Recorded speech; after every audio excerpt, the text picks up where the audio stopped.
Hey, so what was that first deck you really just fell in love with? And welcome to MTG Wombo Combo Wednesdays. Make sure to put that comment below. This kind of leads into this because the first deck I fell in love with was Mill, and really enjoyed playing Mill. I realized most people don't like to play Mill. But today we're going to talk about a combo, and it's going to be a fun combo. It's a unique, weird combo, but I like it because of that, and it involves mill, and basically milling yourself out and milling your opponent out, which is a lot of fun. And there's things you can do. And so let's talk about the two-card combo from one card from Duskmourn, one from this. You could run in Modern. You could only run it in Modern. So let's take a look, and let me know your thoughts after we see the combo. So first up, you're going to need Hedron Crab, 4 of these in your deck.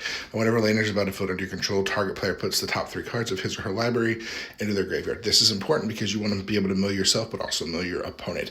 So this is setting this up because you want to mill yourself realistically to start with, to then eventually mill your opponent. And now let's look at the card that basically sets this up. That card is Head Shredder, 2 and 2 green, and it says basically whenever one or more lands are put into the graveyard from the library, put them onto the battlefield tapped.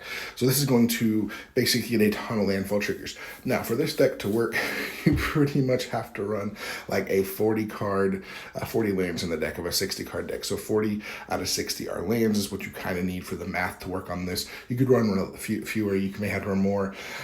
And you kind of just want to run this, and then you run Head Shredder, and you run the other one, and that's kind of it. That's your combo, basically. And what happens is you're going to mill yourself out. All those lands are going to hit the battlefield. If it takes a little chance, but realistically, you're going to keep the chain going, milling 3 cards. There's likelihood every single time you're going to hit land, and then those lands hit the battlefield.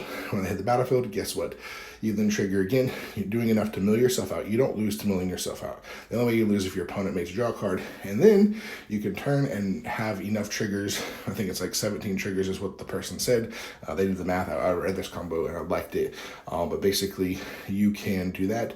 Mill them basically for 50 some cards. They shouldn't have any cards when it comes to their upkeep. They lose the game.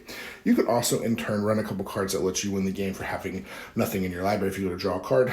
There's some ways to play around it to make it fun, but to me, mill is fun. You mill yourself, you mill your opponent, you win the game.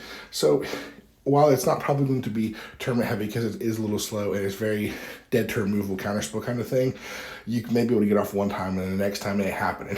They're going to get rid of your stuff. But it would be fun to play, and to me, I think I might even build the deck just for the fun of it and see if it works. Let me know your thoughts in the comments below. Let me know some combos or decks or cards you would like to see combos of. We'll try to get to those. And thank you guys so much for being here, and as always, we'll see you next time.